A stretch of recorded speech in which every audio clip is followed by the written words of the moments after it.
दोस्तों, मैं प्रदीप जसवाल आपका फिर से स्वागत करता हूं अपने नए इस एपिसोड में। आज हम बात करेंगे जी श्री अनंतपुर साहब के आखिरी युद्ध की। ये युद्ध गुरु जी के बीच में और पहाड़ी राजाओं और मुगल सेना के बीच में हुआ था। इस युद्ध का मेन कारण क्या था? इस युद्ध का मेन कारण था कि गुरु जी की पहले कारण था गुरु जी की प्रसिद्धि। दूर दूर से लोग गुरु जी को मिलने आते थे। अनंतपुर साहब के अंदर बहुत अच्छा माहौल था, जगह जगह लंगर लगे हुए थे, दूर दूर से श्रद्धालु आते थे, उनके ठहरने का प्रबंध था। एक बार बताते हैं, शाम का राजा रतन राय भी गुरु जी को मिलने के लिए आया और अपने साथ खूब सारे उपहार भी लाया। एक प्रसादी हाथी जिसको बोलते थे वो भी साथ लेके आया और वो 4 महीने तक अनंतपुर साहब में रहा और कुछ मज़ा लेता रहा। कुछ शिकार खेलता गुरु जी के साथ, उनका हम उम्र था। अपना राजकाज छोड़ के 4 महीने तक अनंतपुर साहब में ही पड़ा रहा।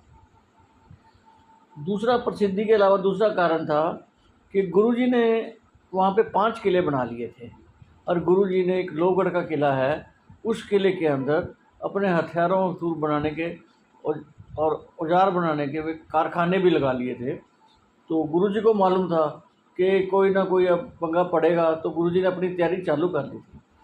तीसरा एक और कारण था, गुरु जी ने एक नगारा बनाया जिसका नाम था रंजीत नगारा। जब वो रंजीत नगारे पे जोड़ देते थे तो ये 22 धार के राजे।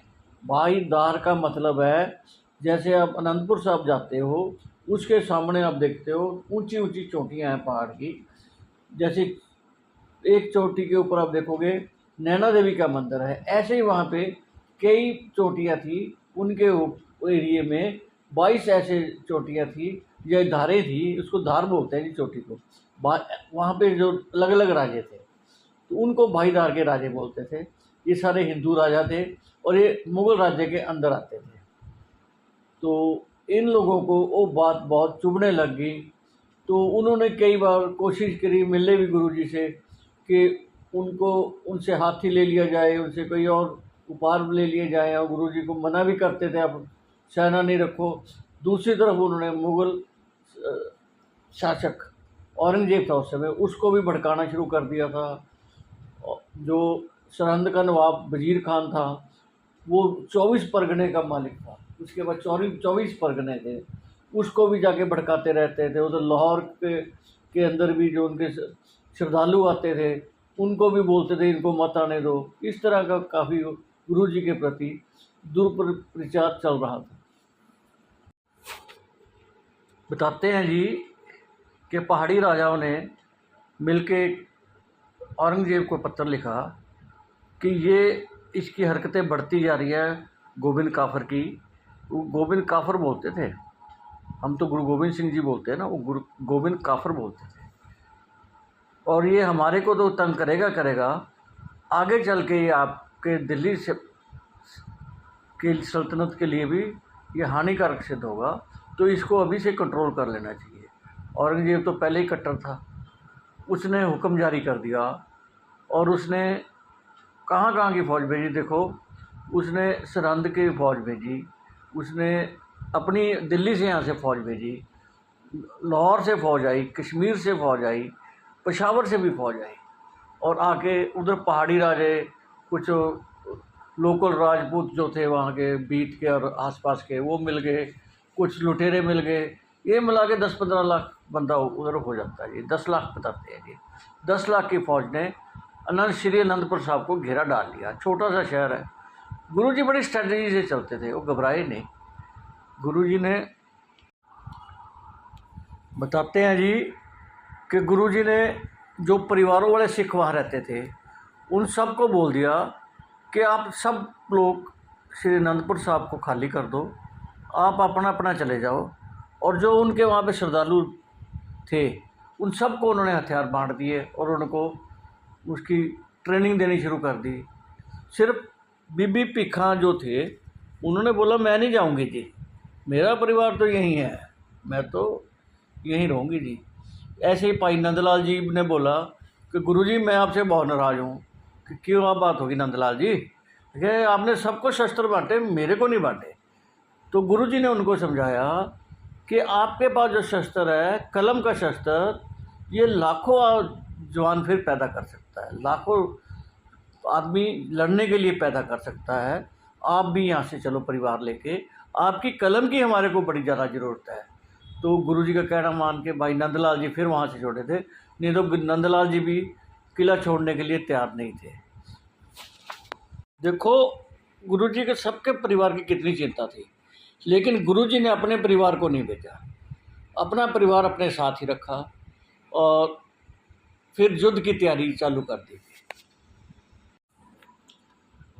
जब ये सारी सेना आ जाती है तो इन्होंने घेरा तो नहीं डाला, इनके मन में था कि इनके पास थोड़े से सैनिक हैं, हम जाएंगे, थोड़ी बहुत मेहनत करेंगे और गुरुजी और इनके साथियों को पकड़ लेंगे या मार देंगे।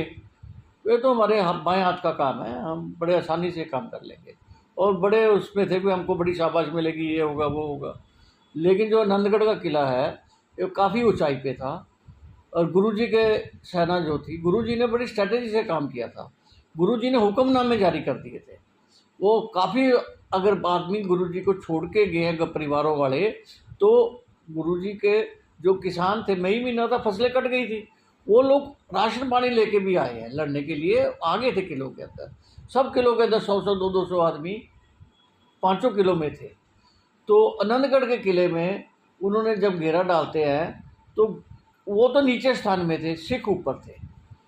तो पहले दिन जब लड़ाई लगती है तो सिख मुगलों को 700 सिपाही मार देते हैं और सिखों का कोई हानि नहीं होता। ऐसे ही 2-3 दिन चलते हैं और सिखों का कोई हानि नहीं होती है, क्योंकि ये ऊंची जगह पे थे। और मुग़ल जो हैं वो काफ़ी मुग़ल मर जाते हैं, बड़े परेशान हो जाते हैं, घबरा जाते हैं। फिर एक स्कीम बनाते हैं जी मुस्लिम सेना, मुग़ल लोग, कि हम इनकी रीच से बाहर जाते हैं, तीरों की रीच से बाहर जाते हैं, पीछे हट जाते हैं। जब पीछे हट जाते हैं जी, फिर ये 7 महीने तक घेरा पड़ा रहता है। 7 महीने के बाद फिर ये क्या करते हैं, फिर रसद के रास्ते रोक देते हैं। पीछे एक नाला था, जिस नाला गंदे पानी का नहीं, साफ पानी का नाला था, जिसका पानी ये किले के अंदर आता था, उसको ये तोड़ मोड़ के दूसरे रास्ते कर देते हैं। अंदर राशन की, पहले तो बहुत राशन था, तो सिखों के पास राशन की कमी होनी शुरू हो जाती है। वो आटे के अंदर पेड़ों के छिलके पत्ते पुत्ते डाल के जो भी अपना काम चलाते रहते हैं, पर डोलता कोई नहीं है, भागता कोई नहीं है। ऐसे करते करते इनके घोड़े भी मरने शुरू हो जाते हैं। जो प्रसादी हाथी था वो इतना भूखा रहने के बाद इतना कमज़ोर हो जाता है, वो भी प्राण त्याग देता है। बहुत से शहीद भी हो जाते हैं, लेकिन कोई छोड़ के नहीं जाता है। बताते हैं जी कि मई जून का महीना तो मुग़लों की फ़ौज ने ठीक ठाक काट लिया।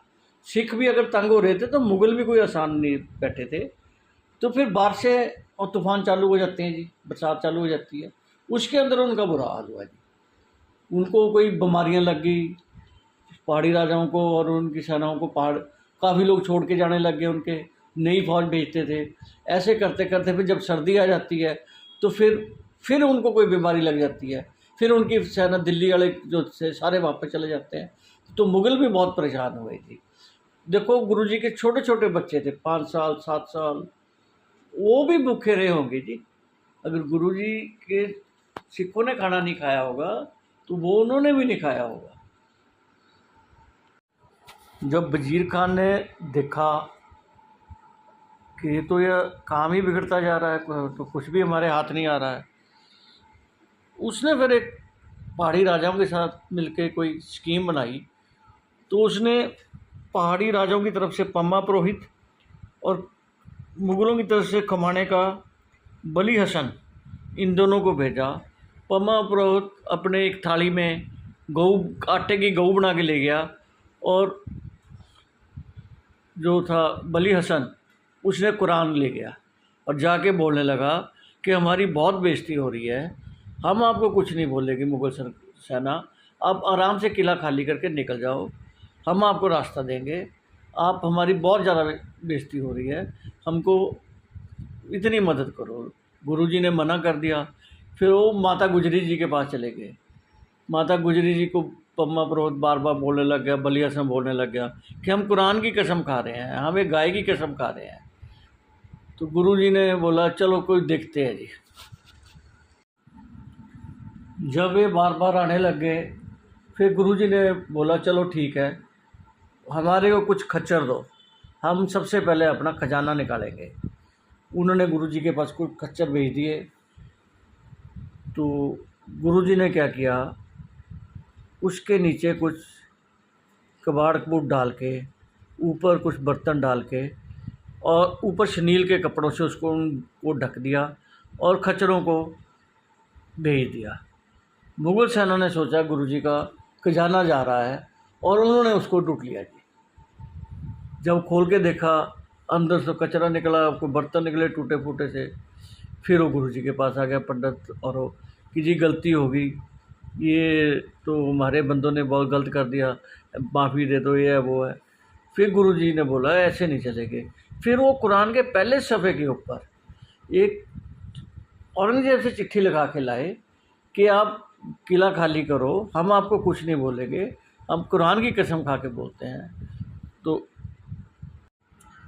आगे तो फिर हम सब जानते हैं कि जब गुरुजी किला खाली करते हैं तो सरसन नदी के किनारे परिवार का बिछोड़ा होता है, चमकौर की जंग होती है, उधर छोटे साहिबजादों को नीहों के अंदर चढ़ा दिया जाता है, सरहंद के अंदर। एक्चुअल में वो गुरुजी को दबाना चाहते थे, गुरुजी फिर भी नहीं दबे, मरते दम तक गुरुजी नहीं दबे। यही कारण था कि 18वीं सदी पे ये इतनी ईर्ष्या करते थे सिखों से कि 18वीं सदी पे जितने जुल्म सिखों पे कर सकते थे उतने इन्होंने किए। शुक्रिया दोस्तों, फिर मिलेंगे। कोई गलती होगी हो तो क्षमा करना।